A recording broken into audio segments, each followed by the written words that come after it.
Hey church, my name is Nate. 9 years ago, my wife Jamie and I found this old house that was in foreclosure. And when we walked into that house for the very first time, it was a disaster. Like, it looked like somebody had left literally in the middle of their dinner. It was weird. And walking through the house, it was just strange because all that family's stuff was still there. But we kept revisiting the house because we liked it. And we began to see what it could mean to our family. We began to have a vision for this house. And so we bought it, we remodeled, we redecorated, and we moved in. And nowadays, it doesn't look anything like it did inside when we first walked through those front doors. All because we had a vision for what we hoped it could be. Jamie and I, we've built a pretty amazing life together, but it's really crazy sometimes. Like, we work multiple jobs, we're raising 4 kids, and somehow we still have time to do all the things that we enjoy doing. Even better, we love life. And we love each other. But how in the world do we make it all work? Like, how do I make it work? Well, it's because I have a vision for my life. I learned a long time ago about how to be clear about what I want in this life. And so I've shaped my life around it. But here's the verse that led me there. It's Proverbs 29:18. You've probably heard it before. This is the Message translation.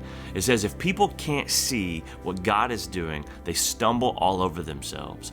But when they attend to what He reveals, they are most blessed. Maybe you've heard that verse quoted something like this: where there is no vision, people perish. Here's what it means. It means that you need a vision for your life.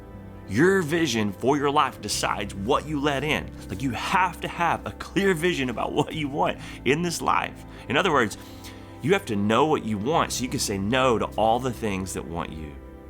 It's so important to be honest about it. Like, if you say that your family is top priority, but you work 100 hours a week, you're probably lying to yourself. I'm not trying to be harsh. I'm trying to be helpful. Get a vision.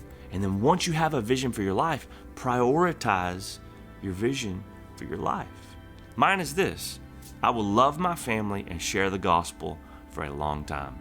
Now, I know that sounds pretty basic at first, but here's how it breaks down into my top 3 priorities and how it even affects how I schedule and do things throughout the week. So priority number 1 for me is I put my family first. Now, most of us would say that, right? So what that means is that anything that tries to interrupt that gets a quick and profound no from me. Like, no phone calls at dinner. I'm not trying to let distractions have a spot during family time. For example, my wife and I love to watch Razorback basketball together. If you call me during a Razorback basketball game, I'm not answering the phone. Not because I don't love you, but because I love my wife more. Priority number 2 for me is I work hard at everything. And because I work hard at everything, most weeks I don't work as much as some would, like maybe not even 40 hours in a week, because I don't have to. Because when I set out to do a task, I don't allow distractions in. Part of having a vision for something means staying focused. And hear me on this. Listen, multitasking is a lie. It is physiologically impossible for your brain to give multiple things priority focus at once. And the better you think you are at multitasking, the more distracted you probably are. Priority number 3 for me, I stay healthy.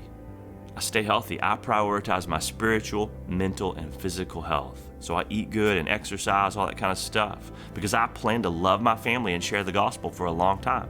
So I read my Bible and spend time with God daily. One of the first things I do most days. I take a day off every week to rest and read and sometimes watch movies or relax or just whatever I want. Like, no agenda really. I try to exercise regularly. I play hard. That's all part of being healthy. And those are my examples. But you need to develop a vision for your own life. And you need to build your life around it. Get on the same page with your spouse. Try to figure it out. Make it a priority.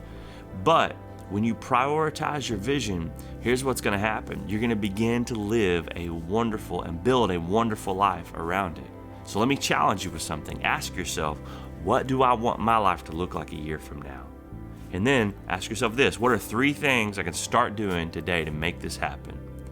Because what would your life look like if you build the habits around the vision that you have for your life? Well, I promise you this: it'll look a lot more like you want it to.